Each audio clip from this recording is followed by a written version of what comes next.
मैं चंदन कुमार सिंह इतिहास विषय के अध्याय 4 जिसका शीर्षक है वन्य समाज और उपनिवेशवाद के पार्ट 2 के ऊपर चर्चा के लिए उपस्थित हूँ आपके समक्ष। आप सभी प्यारे बच्चों का इस वीडियो क्लास में स्वागत है। प्यारे बच्चों, मैंने इस चैप्टर के पार्ट 1 में आपसे 5 होमवर्क किए थे। आपने अवश्य उन 5 क्वेश्चंस का आंसर लिखा किया होगा। मैं पुनः उनके आंसर्स को कह रहा हूँ, आप उसे एक बार कॉपी में मिलान करेंगे। मेरा पहला होमवर्क था स्लीपर क्या है। इसका उत्तर है रेल की पटरियों के बीच लगे लकड़ी के कट्ठे जो पटरियों को आपस में जोड़े रखने का कार्य करता है उसे स्लीपर कहा जाता है। मेरा दूसरा होमवर्क क्वेश्चन था डाइट्रिच ब्रैंडिस कौन था। इसका आंसर है डाइट्रिच ब्रैंडिस भारत का प्रथम वन महानिदेशक था। मेरा तीसरा प्रश्न था वैज्ञानिक वानिकी से आप क्या समझते हैं।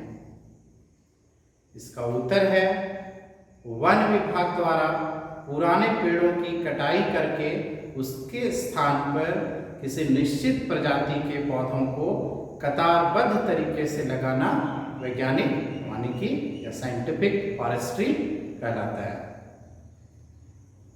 मेरा चौथा प्रश्न था भारत में वन विनाश के 2 प्रमुख कारण बताइए। इसका आंसर है पहला, कृषि के विस्तार के लिए भारत के जो वनों का सफाया किया गया उसका पहला उद्देश्य था कृषि का विस्तार करना। और दूसरा, रेलवे का निर्माण, रेल लाइनों को बिछाने में, रेलवे के निर्माण में, स्लीपरों के निर्माण में बहुत बड़े पैमाने पर वनों का विनाश हुआ। मेरा 5वां और अंतिम प्रश्न था चेना कहाँ के घुमंतू खेती का स्थानीय नाम है। आंसर है श्रीलंका। तो मैंने इस चैप्टर के फर्स्ट पार्ट में आपको बताया था कि किस प्रकार भारत के वनों का दोहन औपनिवेशिक शासन ने किया, क्या कारण हुए वनों का विस्तार, कृषि क्षेत्र का विस्तार, रेलवे का निर्माण, शाही नौसेना के लिए लकड़ियों की जरूरत के लिए और व्यावसायिक फसलों की खेती के लिए। इन कारणों से भारत के वनों का विनाश करना उन लोगों ने प्रारंभ कर दिया। आगे चलकर इसके प्रबंधन के लिए संस्थान बने, साइंटिफिक रिसर्च इंस्टीट्यूट बना और भारतीय वन सेवा की स्थापना हुई। और इस प्रकार से वन से संबंधित फिर कानून बने, 1865 में से लागू किया गया। घुमंतू खेती, झूम खेती जिसे कहा जाता है, उस पर रोक लगा दी गई। घुमंतू खेती करने वालों का जीवन जो है वो प्रभावित हुआ। इन सबों को लेकर हमने फर्स्ट पार्ट में आपसे चर्चा किया था। उसी घटना के अगले एपिसोड में चर्चा करने के लिए हम लोग का सबसे पहला पॉइंट है वन विद्रोह। वन विद्रोह यानी जंगल से संबंधित जो आंदोलन हुए, जो विद्रोह हुए। जैसे अगर जंगल पर हमारा हक है, हम सदियों से उससे लाभ लेते आ रहे हैं, उसके संसाधनों का यूज कर रहे हैं, और कोई शक्ति आकर हमें उससे बेदखल कर दे, तो ऐसी स्थिति में हमारे में आक्रोश होगा, हमारा हक छीना जा रहा है। तो इस ऐसी परिस्थिति में विद्रोह होंगे, आंदोलन होंगे। ऐसी स्थिति उत्पन्न हुई भारत में। हिंदुस्तान और पूरी दुनिया भर के वन्य समुदाय ने स्वयं पर थोपे गए परिवर्तनों के विरुद्ध बगावत किया।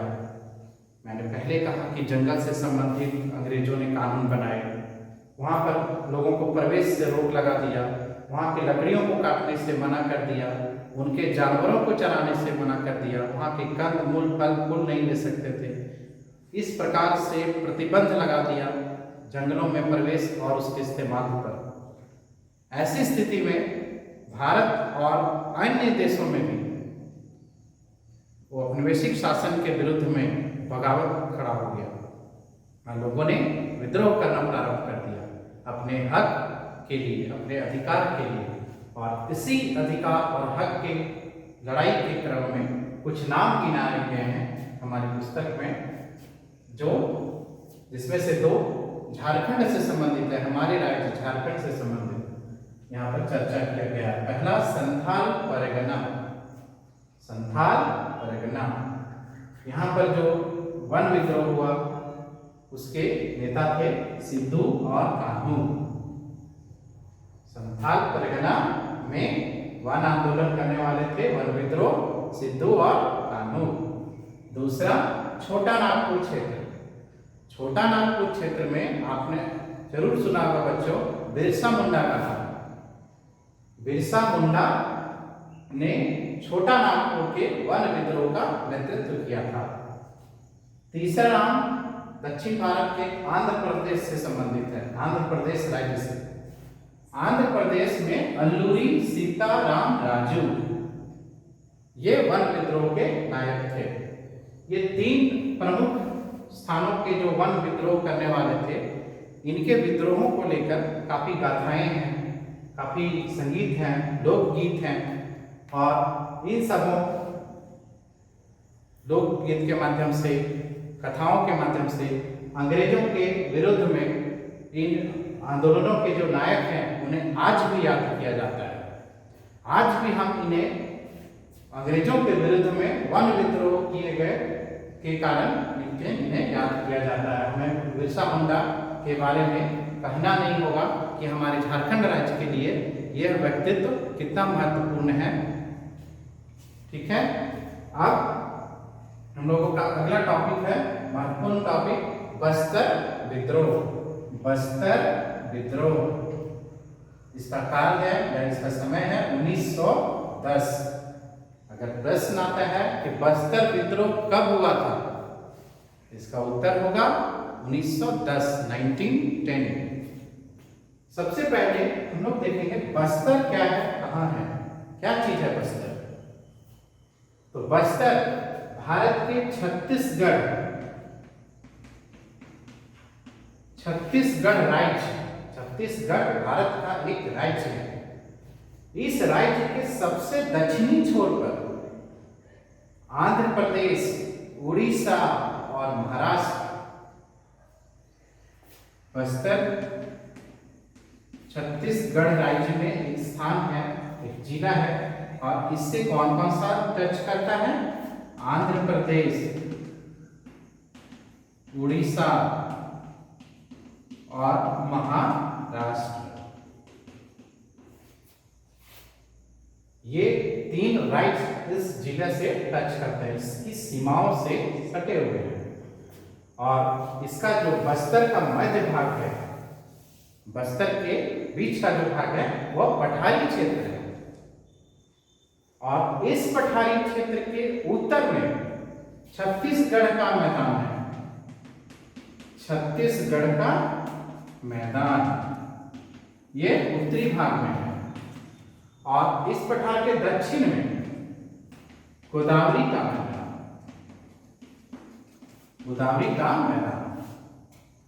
फिर से रिपीट करता हूं इसे, छत्तीसगढ़ राज्य में बस्तर जिला के मध्य भाग का क्षेत्र जो है वो पठारी है। और उस पठारी क्षेत्र के उत्तर में छत्तीसगढ़ का मैदान है और उस पठारी क्षेत्र के दक्षिण में गोदावरी का मैदान है। इसे आप अच्छी तरह से समझेंगे। और इंद्रावती नदी, एक नदी है जिसका नाम है इंद्रावती नदी, बस्तर जिला के आर पार पूरब से पश्चिम की ओर प्रवाहित होती है। बस्तर जिला के आर पार इंद्रावती नदी पूरब से पश्चिम की ओर प्रवाहित होती है। स्थिति किस तरह से यह सिचुएटेड है छत्तीसगढ़ में, इसे आप समझ गए। आप देखेंगे कि इस बस्तर जिला में कौन कौन से समुदाय रहते हैं। तो यहाँ पर अधिकतम संख्या में आदिवासी समुदाय निवास करते हैं। इसमें से कुछ के नाम हैं मरिया, मुरिया, गोंड, धुरवा, हलवा इत्यादि।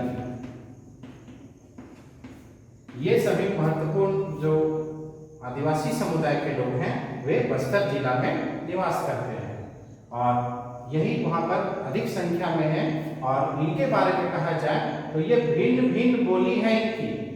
ये सबों की भाषा जरूर भिन्न भिन्न है, लेकिन इनका जो रीति रिवाज है, जो परंपरा है, जो आस्था है, वो लगभग मिलता जुलता है, एक जैसा है।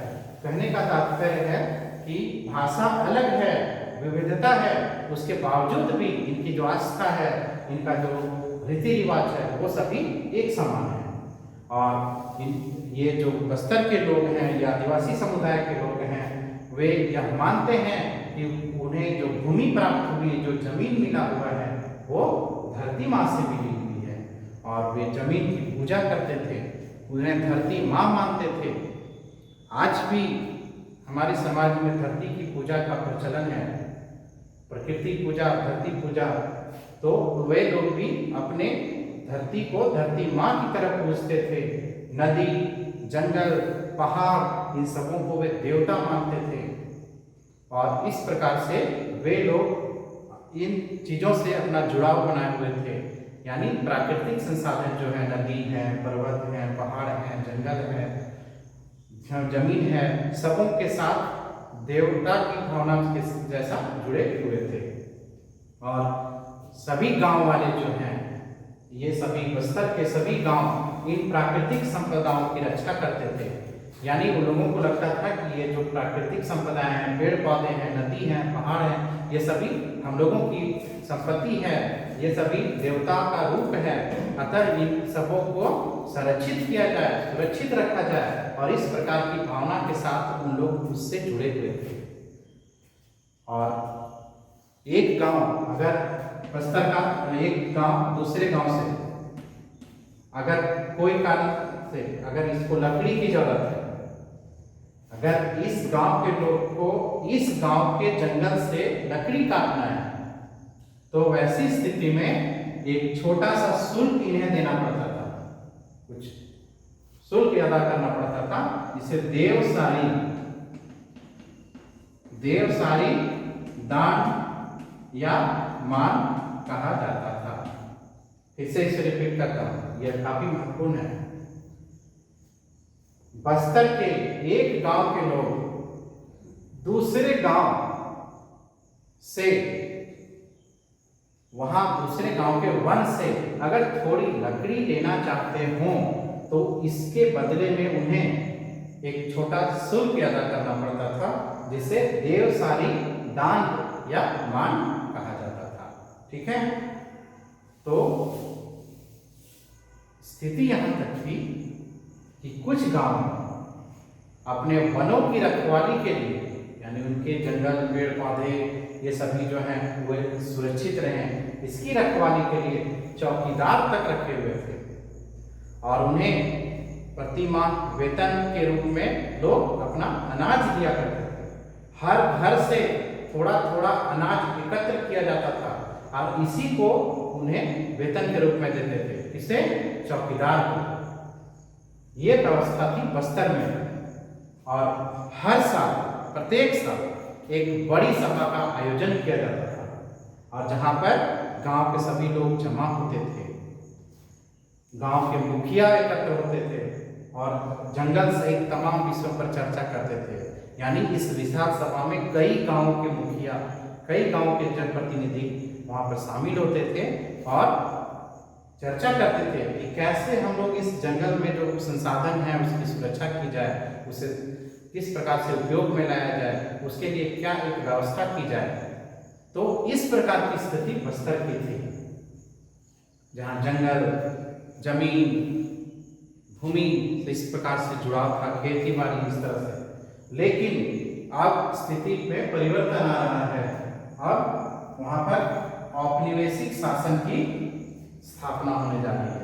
यानी बस्तर हमारे देश का एक राज्य का जिला है, तो हमारे देश में अंग्रेजों का शासन था, तो स्वाभाविक है यहाँ पर औपनिवेशिक शासन मीन्स अंग्रेजी शासन, इंग्लैंड का शासन। तो इंग्लैंड यानी औपनिवेशिक सरकार ने 1905 में कुछ प्रस्ताव रखे। ध्यान दें, बस्तर में जब औपनिवेशिक शासन की स्थापना हुई तो उस सरकार ने 1905 में कुछ प्रस्ताव रखे। इसमें जंगल का 2/3 भाग आरक्षित कर दिया गया। जंगल का 2/3 भाग आरक्षित कर दिया गया। घुमंतु खेती, जिसकी चर्चा हमने पार्ट 1 में की थी, घुमंतु खेती को रोक दिया गया। शिकार व अन्य उत्पादों के संग्रह पर पाबंदी लगा दी गई। यानी इस प्रकार से लोगों का जंगल में कहा जाए तो प्रवेश या उनके अधिकार को ही समाप्त कर दिया। जब 2/3 भाग आरक्षित हो गए, जब वे वहां पर घुमंतु खेती नहीं कर सकते हैं, जब वहां के शिकार नहीं कर सकते हैं, वहां का जो उत्पाद है वन्य उत्पाद उसका जब वो इस्तेमाल नहीं कर सकते हैं, तो फिर धीरे धीरे क्या हुआ, उनका जंगल से बेदखल होना शुरू कर दिया। और इस प्रस्ताव से जो बस्तर के लोग हैं, जिनके बारे में मैंने भी कहा कि किस प्रकार से ये जंगल जमीन से जुड़े हुए थे, वे सभी परेशान हो गए। जब औपनिवेशिक सरकार ने 1905 में जंगल का नया प्रस्ताव लाया, तो उनके प्रस्तावों से बस्तर के लोग जो है काफी परेशान हो गए। यहाँ पर एक टर्म आता है वन ग्राम। वन ग्राम किसे कहा जाता था, गौर करेंगे यहाँ, वन ग्राम। तो बस्तर के कुछ गांवों को आरक्षित वनों में इस शर्त के साथ रहने दिया जाता था कि वे वन विभाग द्वारा जो पेड़ों की कटाई की जाती है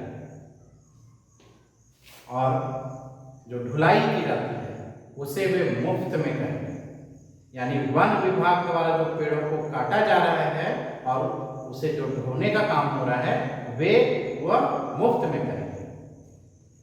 और इन जंगलों को आग से बचाएंगे। तो ऐसे गांवों को वन ग्राम कहा गया। बस्तर के कुछ गांवों को आरक्षित वनों में जो कुछ विशेष सुविधाएं दी गई, उसके बदले में उनसे काम लिया जाता था। पेड़ों की कटाई करवाई जाती थी, मुफ्त में ढुलाई करवाई जाती थी और आग से बचाने को जिम्मेवारी उन्हें दी गई थी। ऐसे गांवों को वन ग्राम कहा गया।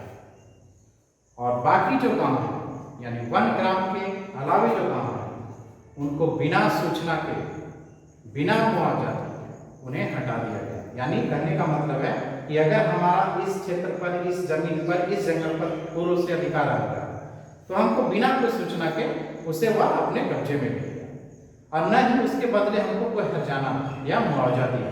तो ऐसी स्थिति वहां उत्पन्न हो गई। और संजोग ऐसा था कि इस समय यानी उनकी जमीन भी छीनी गई, घुमंतु खेती भी नहीं कर पा रहे हैं, जंगल का कोई उत्पाद उनके पास नहीं आ पा रहा है। वैसे समय में दो भयानक अकाल आया। पहला 1899 से 1900 और दूसरा 1907 से 1908। ये दो भीषण अकाल आया और जिससे वहाँ के लोगों का जनजीवन तबाह हो गया। बस्तर में काफी परेशानी आ गई लोगों में। लोग बाजार में त्योहार के मौके पर गांव के मुखिया और पुजारी जमा होते और इन मुद्दों पर चर्चा शुरू हो जाता। जैसे क्या है, ग्रामीण परिवेश में मेला लगा हुआ है, बाजार लगा हुआ है, तो वहाँ पर सभी लोग इकट्ठा होते हैं और जब उस तरह से वे जमा होते तो अपने इन समस्याओं के बारे में वे चर्चा करते हैं कि कैसे होगा, हमारा जीवन कैसे चलेगा, हम जंगल के पर आधारित थे, अब हमारा कैसे रोजी रोटी होगा। इन सभी मुद्दाओं पर वे चर्चा कर रहे हैं। और कांगेर वनों के धुरवा समुदाय में आप देखेंगे, कांगेर वनों के धुरवा समुदाय ने बस्तर में वन विद्रोह या वन आंदोलन में सबसे आगे पंक्ति में कदम उठाया, यानी कांगेर वनों के बुरवा समुदाय ने बस्तर विद्रोह का आरंभ किया। यद्यपि कहा गया इस आंदोलन का कोई नेता नहीं था। बस्तर विद्रोह जो कांगेर वनों के बुरवा समुदाय ने शुरू किया, इस आंदोलन का कोई नेतृत्व करने वाला नहीं था, कोई इसका लीडर नहीं था। लेकिन नेथानार एक गांव है, नेथानार गांव के गुंडाधूर, यह नाम आप याद रखेंगे बच्चों, गुंडाधूर। नेथानार गांव के गुंडाधूर को इस आंदोलन का एक महत्वपूर्ण शख्सियत माना जाता है। अगर ये प्रश्न आए एग्जाम में कि बस्तर आंदोलन का को नेतृत्व करने वाला या इस आंदोलन के अग्रणी पंक्ति में कौन सा नेता था या किसने इस आंदोलन को शुरू किया, तो उसमें गुंडाधूर का नाम उल्लेखनीय है, यह नाम चर्चा में हो। अब 1910 ईस्वी का साल, मैंने पहले भी कहा बस्तर विद्रोह कब हुआ था, 1910 के साल में बस्तर के गांव में आम की टहनियों, मिट्टी का ढेला, मिर्च और तीर जो आंदोलनकारी थे लेकर गांव-गांव घूमने लगे। इन सभी वस्तुओं को वे एक दूसरे को देने लगे और उसका प्रदर्शन करने लगे ताकि लोग उसके साथ इस विद्रोह में शामिल हो। और यह गांव में अंग्रेजों के विरुद्ध बगावत का संदेश था। इस प्रकार से जो वे प्रचार कर रहे थे गांव-गांव घूम के, यह अंग्रेजों के विरुद्ध में बगावत का शुरुआत था। बाजार को लूटा गया, अधिकारियों व्यापारियों के घर जो है तोड़ फोड़ किए गए, स्कूल पुलिस थाना को लूटा और वह जला दिया गया पुलिस थानों को। और इस प्रकार से बस्तर के जो विद्रोही लोग थे, जो आंदोलनकारी लोग थे, उन लोगों ने अंग्रेजी व्यवस्था को, औपनिवेशिक सरकार के सभी सिस्टम्स को तंग करना, उसे तबाह करना, उसे तोड़ना फोड़ना शुरू कर दिया। और इससे देखते हुए अंग्रेजों ने इस विद्रोह को दबाने के लिए अपने सैनिक भेजे कि जाकर बस्तर में जो इस प्रकार का हिंसक या इस तरह का उपद्रव हो रहा है उसे रोके। और उन लोगों ने आदिवासी नेताओं ने फिर बातचीत करना चाहा। आदिवासी जो नेता थे, जो बस्तर विद्रोह का नेतृत्व कर रहे थे, वे लोग जो हैं वे चाहे कि हम अंग्रेजों से बात करें, लेकिन क्या था कि अंग्रेजी फौज ने उन पर गोली चला दी और विद्रोही लोग पर कोड़ा बरसाया। सैनिक दल हेतु गांव-गांव घूमने लगे, मैंने गांव-गांव घूमकर सेना के जो लोग थे, अंग्रेजी सैनिक लोग, वे लोग दंड देने का काम करने लगे। अधिकतर गांव खाली हो गए डर से कि कहीं हमें भी दंड न दे दे, हमें भी कोई तरह का कार्रवाई नहीं हो जाए। इसके लिए वे लोग गांव से हटने लगे और लोग भागकर वनों में चले गए, गांव छोड़कर जंगल चले गए। और यही विद्रोहियों की सबसे बड़ी विजय रही कहा जाए कि हालांकि इस आंदोलन को अंग्रेजों ने कुचल दिया, अपने दमनात्मक कार्रवाई से अपनी सेना का साथ लेकर विद्रोहियों को कुचल दिया, लेकिन सबसे बड़ी विजय आंदोलनकारियों की यह हुई कि आरक्षण का जो काम था, जो आरक्षण कुछ समय के लिए स्थगित कर दिया, यानी जो वनों को आरक्षित करने का जो काम था कि यहाँ पर ये हमारा, ये रिजर्व होगा, ये इसमें आना है, इसमें नहीं आना है, इस प्रकार जो काम चल रहा था अंग्रेजों के द्वारा, उसे कुछ समय के लिए स्थगित कर दिया कि नहीं, जब तक इस प्रकार का आंदोलन पूरी तरह से शांत न हो जाए तब तक हमारा जो वन से संबंधित जो कड़ा कानून है उस पर थोड़ा सा लचीलापन लाया जाए। अब हम लोग आगे के टॉपिक में जावा के जंगलों में हुए परिवर्तन, इंडिया से बाहर चलते हैं।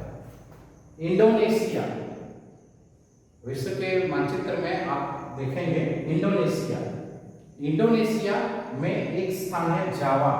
जैसे अभी चर्चा हुआ, भारत में एक स्थान बस्तर, वैसे ही इंडोनेशिया में जावा।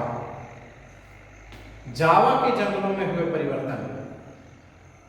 बच्चों, आपको लग रहा होगा कि बस्तर और जावा दोनों दो भिन्न जगह के बारे में बताया जा रहा है। दोनों में कुछ ऐसा मेल था, कुछ ऐसा संजोग था, कुछ समानताएं थी, जिसके कारण हमारे इस चैप्टर में उसको साथ में लाया गया।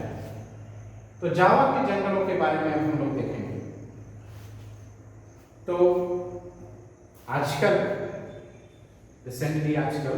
जावा को इंडोनेशिया के चावल उत्पादक द्वीप के तौर पर जाना जाता है। यह चावल उत्पादक क्षेत्र है जावा। परंतु एक जमाने में इसका अधिकतर हिस्सा जंगली हुआ करता था। यानी अगर और पहले की बात पर हम लोग गौर करें तो एक बात यह होता है कि वहाँ पर काफ़ी जंगल का क्षेत्र होगा, जहाँ जंगलों की सफाई कर दी गई होगी और वहाँ पर खेती का काम हुआ होगा और फिर चावल की खेती और उससे वो चावल उत्पादक क्षेत्र बना। इस प्रकार की परिस्थितियाँ थी।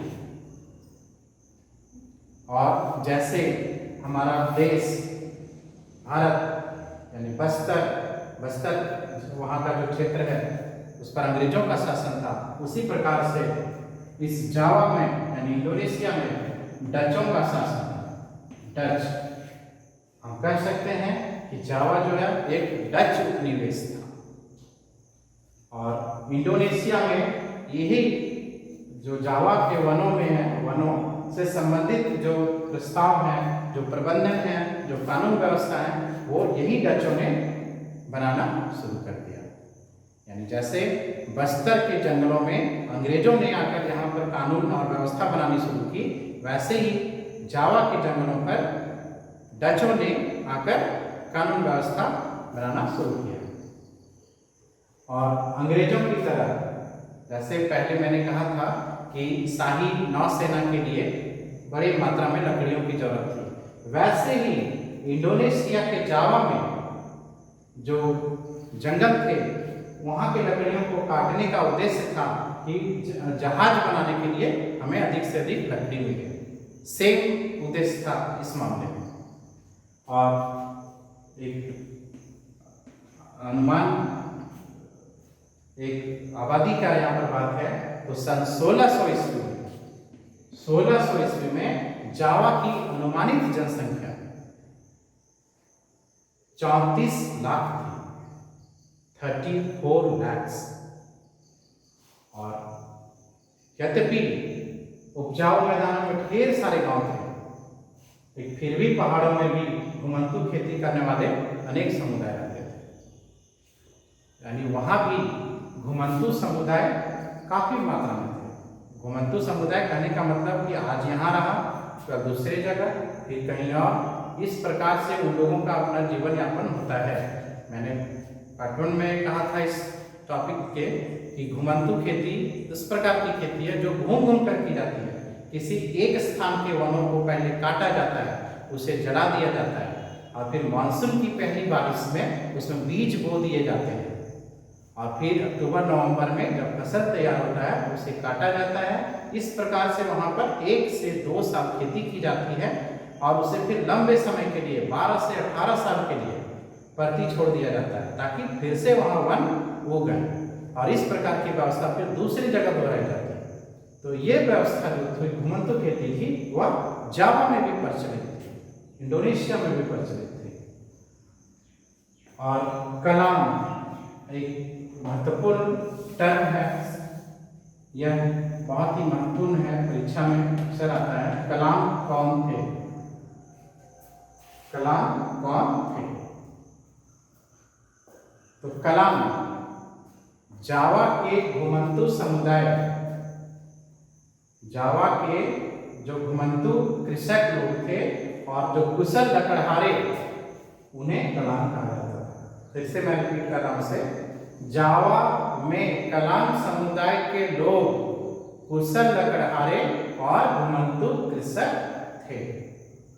ये कुशल लकड़हारे थे और घुमंतू कृषक थे। ये कलाम।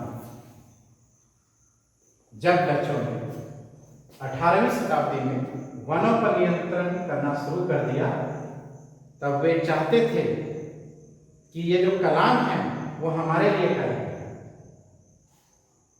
लेकिन 1770 में कलांगों ने एक डच किले पर आक्रमण कर इसका प्रतिरोध किया, लेकिन इस विद्रोह को कुचल दिया गया। कहने का तात्पर्य कि अंग्रेजों ने यह प्रयास किया कि ये जो कलाम लोग हैं वे लोग हमारे साथ काम करें, हमारे पक्ष में काम करें, हमारे लिए काम करें। लेकिन 1770 में ये कलाम जो है वे डचों के किले पर ही आक्रमण कर दिए और विद्रोह कर दिए कि हम आपका साथ नहीं दे सकते। वे प्रतिरोध किए इस बात, लेकिन इस विद्रोह को अंग्रेजों ने कुचल दिया। अब हम लोग देखेंगे डच वैज्ञानिक वानिकी। वैज्ञानिक वानिकी के बारे में फिर से मैं रिपीट कर रहा हूं कि वैज्ञानिक तरीके से वनों को लगाना वैज्ञानिक वानिकी है। यानी पुराने पेड़ों को काटकर उसके स्थान पर किसी एक निश्चित प्रजाति के पौधों को लगाना, वो भी कतारबद्ध तरीके से, पंक्तिबद्ध तरीके से। तो इस प्रकार के वन रोपण को वैज्ञानिक वानिकी कहा जाता है। तो डच वैज्ञानिक वानिकी यानी अब किस प्रकार से डचों ने वन से संबंधित कानून का निर्माण कर रहा है। तो 19वीं शताब्दी में डच उपनिवेशकों ने जावा में वन कानून लागू कर दिया, यानी वहां भी वन कानून लागू हो गया। जैसे कि भारत में 1865 में मैंने कहा था कि वन अधिनियम लागू हुआ, वैसे ही जावा में भी ठीक उसी तरह डचों ने वन कानून लागू कर दिया। और वहां भी सेम जैसे यहाँ हुआ बस्तर में, लकड़ी काटना, जानवरों को चराना, बिना परमिट के लकड़ी ढोना, इस तरह का जो काम है उसे प्रतिबंधित कर दिया। और यहाँ तक कि वन से गुजरने वाली जो सड़क है उस पर घोड़ा गाड़ी जो चला के पार होता था उसे भी दंडित किया जाने लगा। यानी वो वहाँ के जावा के लोगों का भी वन में प्रवेश पर, वन में अधिकार पर रोक लगा दिया। इस मामले में समानता थी। और जैसे भारत में जहाज, रेल लाइन, वैसे ही वन प्रबंधन की जरूरत वहां भी पैदा हो गई। वहां भी जावा में भी रेल लाइन का विस्तार किया डचों ने। वहां भी जहाज निर्माण के लिए लकड़ियों की जरूरत पड़ी। यानी सेम स्थिति उत्पन्न हुई जो हमारे देश में अंग्रेजों ने किया, वही वहां पर डचों ने किया। वहां भी रेलवे का विस्तार हुआ और उस रेलवे के विस्तार में वहां भी बड़े पैमाने पर लकड़ियों का, वनों का विनाश किया गया। 1882 ईस्वी में एक आंकड़ा है, सिर्फ जावा से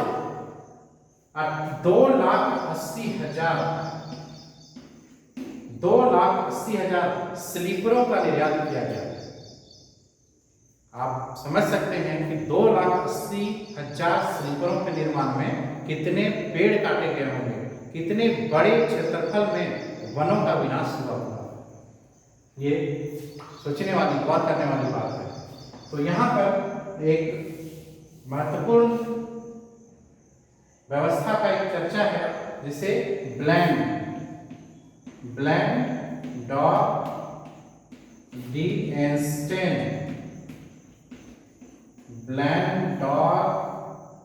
डिएंस्टेन व्यवस्था। अक्सर यह प्रश्न होता है कि यह व्यवस्था क्या है। ब्लैंड डॉ डिएंस्टेन व्यवस्था क्या है? तो वन ग्राम की चर्चा मैंने बस्तर में किया था। वन ग्राम, जहां पर जंगल में कुछ लोगों को कुछ शर्त के साथ अधिकार दिया गया था।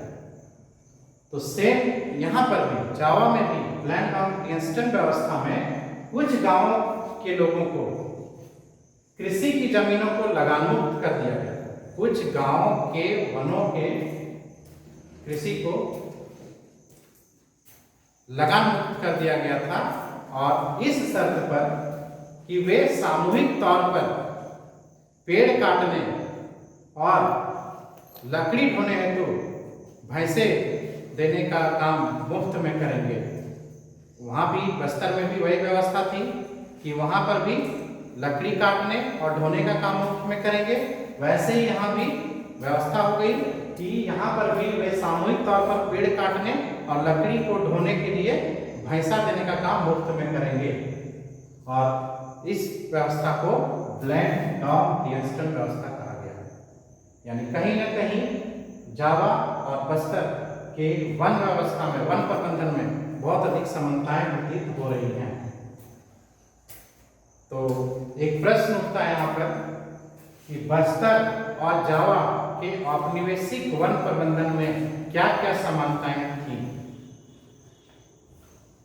तो क्या क्या समानताएं थी? सबसे पहला चीज हम लोगों ने देखा कि बस्तर में भी औपनिवेशिक शासन था और जावा में भी था। जहां बस्तर में अंग्रेजों का शासन था, वहीं जावा में डचों का शासन था।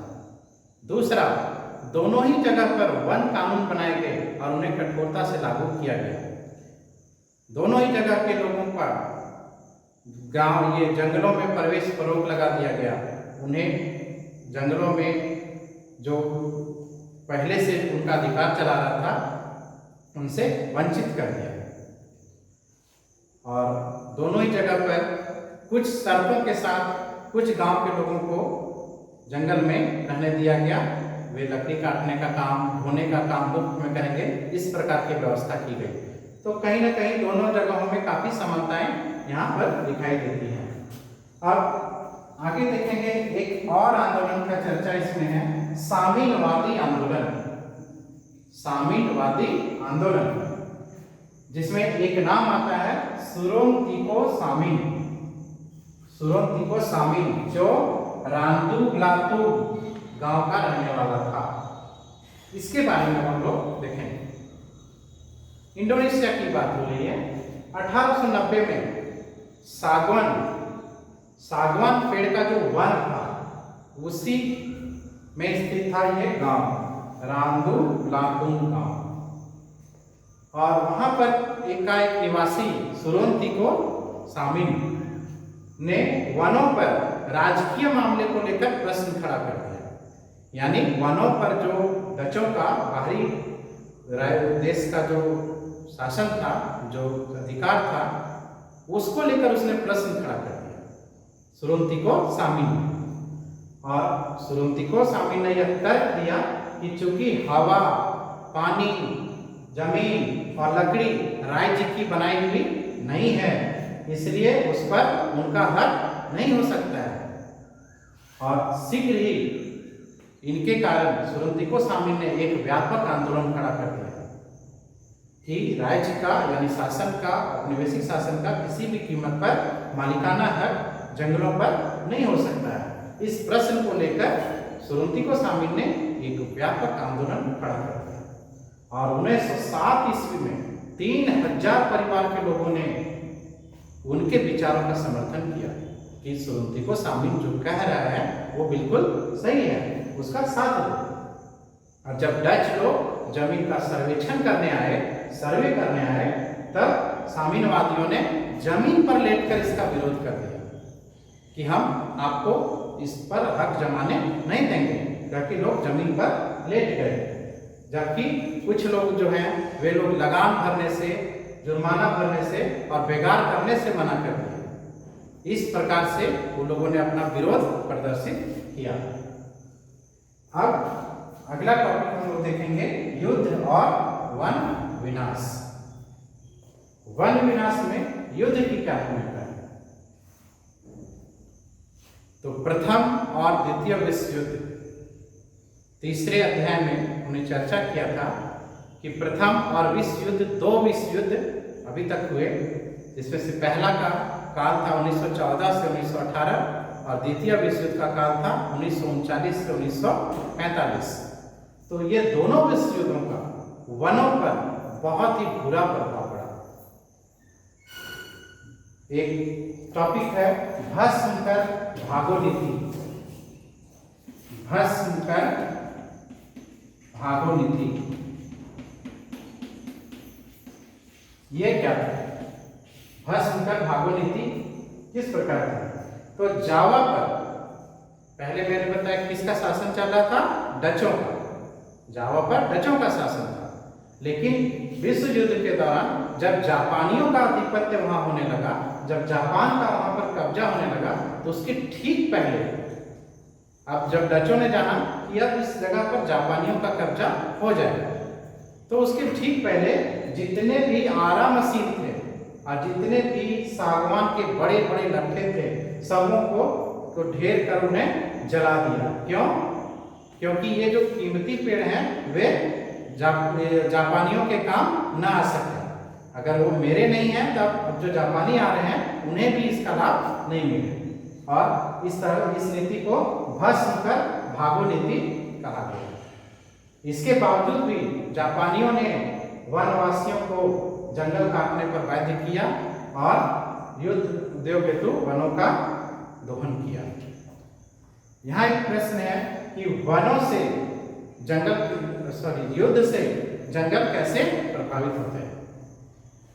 युद्ध छिड़ गया तो उसका असर जंगल पर क्या पड़ेगा? तो युद्ध में 3 प्रकार की सेना होती है, नौसेना, वायुसेना और स्थल सेना। तो वायुसेना कैसे प्रभावित करता है युद्ध? तो वायुसेना द्वारा जो ऊपर से बमबारी की जाती है, बम बरसाया जाता है अपने शत्रु पक्ष की क्षेत्र पर, उससे जंगल का बहुत बड़ा भाग जलकर राख हो जाता है। जल सेना, नौसेना जिसे कहा जाता है, उसे अपने जहाज को बनाने के लिए बहुत बड़े पैमाने पर लकड़ियों की जरूरत होती है और जंगल काटा जाता है। और स्थल सेना की विभिन्न आवश्यकताओं, कई आवश्यकताओं की पूर्ति के लिए जंगल काटा जाता है। जैसे बंकर बनाना है, जलावन की लकड़ी चाहिए और अपना आवास बनाना है, इस प्रकार के निर्माण के लिए, इस प्रकार की जरूरत के लिए उन्हें जंगलों की लकड़ी का जरूरत पड़ता है। तो युद्ध से जंगल इस प्रकार प्रभावित होते हैं। तो ये चैप्टर का टॉपिक लास्ट हुआ। इस टॉपिक्स में से अब हम लोग देखेंगे जो हमारी परीक्षा के लिए इम्पोर्टेंट है। जैसा कि आप जानते हैं कि क्लास 9 में ऑब्जेक्टिव एग्जाम होता है, एनुअल एग्जाम, जो हमारे जैक के रांची के द्वारा दिया जाता है। तो इससे संबंधित कुछ महत्वपूर्ण वस्तुनिष्ठ प्रश्न मैं आपके सामने चर्चा करने जा रहा हूं। आप उसे अवश्य सुनेंगे और उसे कॉपी पर नोट करने की कोशिश करेंगे। मेरा पहला प्रश्न है, संथाल परगना में वन विद्रोह किसने किया था? सिद्धू और कान्हू ने। दूसरा प्रश्न है, बिरसा मुंडा ने कहां पर वन विद्रोह का नेतृत्व किया था? इसका उत्तर है छोटा नागपुर। बस्तर किस राज्य का एक जिला है? इसका आंसर है छत्तीसगढ़। अगला प्रश्न है, बस्तर विद्रोह कब हुआ था? इसका आंसर है 1910, 1910। देवसारी किसे कहा जाता है? इसका आंसर है बस्तर में एक गांव के लोग दूसरे गांव के लोगों से अगर वन के लकड़ी को लेना चाहते तो उसके बदले उन्हें एक छोटा शुल्क अदा करना पड़ता था, जिसे देवसारी कहा जाता था। अगला प्रश्न है, कलाम कौन थे? तो जावा के कुशल लकड़हारे और घुमंतु कृषकों को कलाम कहा जाता था। अगला प्रश्न है, ब्लान-डियन-स्टेन व्यवस्था क्या थी? तो जावा में वहां के कुछ गांव के वनों में कुछ लोगों को खेती के लगान से मुक्त कर दिया गया था। क्यों? इस शर्त पर कि वे लकड़ी काटने का काम और उसे ढोने के लिए भैंसा देने का काम मुफ्त में करें। इस व्यवस्था को ब्लान-डियन-स्टेन व्यवस्था कहा जाता है। अगला प्रश्न है, सामीनवादी आंदोलन का नेतृत्व किसने किया? इसका उत्तर है सुरोंतिको सामीन। भस्म कर भागो नीति किस जगह पर अपनाया गया? इसका आंसर है जावा में। किसने अपनाया?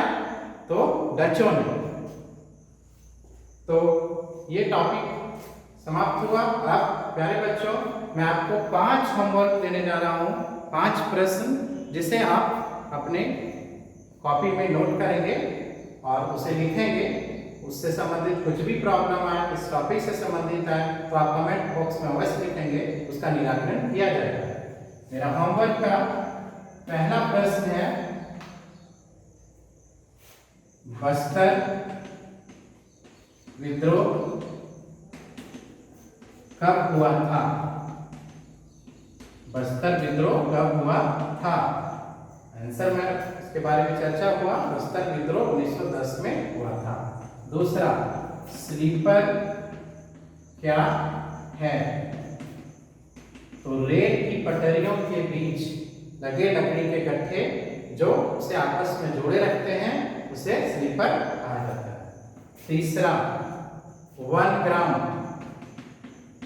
1 ग्राम से आप क्या समझते हैं? 1 ग्राम से आप क्या समझते हैं? इसका आंसर है कि बस्तर में कुछ गांवों को आरक्षित वनों में इस शर्त पर रहने दिया जाता था कि वे लकड़ी काटने का काम और उसे ढोने का काम मुफ्त में करेंगे एवं जंगल को आग से बचाएंगे। ऐसे गांवों को 1 ग्राम कहा जाता था। चौथा प्रश्न है, कलाम कौन थे? कलाम कौन थे? इसका आंसर है जावा के कुशल लकड़हारे और घुमंतू कृषकों को कलाम कहा जाता है। पांचवा और अंतिम प्रश्न है, देवसारी क्या थी?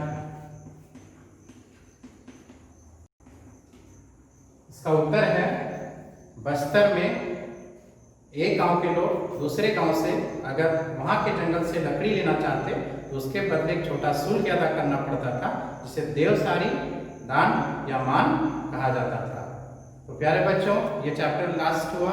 अब आप इसे पुनः दोहराएंगे घर पर, इसे अच्छी तरह से पढ़ेंगे। ऑब्जेक्टिव क्वेश्चन है, काफी विस्तार पूर्वक आपको जानना होगा और आप इस प्रकार से आप अच्छे अंक प्राप्त एनुअल एग्जाम में कर सकते हैं। इन्हीं शुभकामनाओं के साथ मैं पुनः नए अध्याय के साथ आपसे मिलूंगा। धन्यवाद।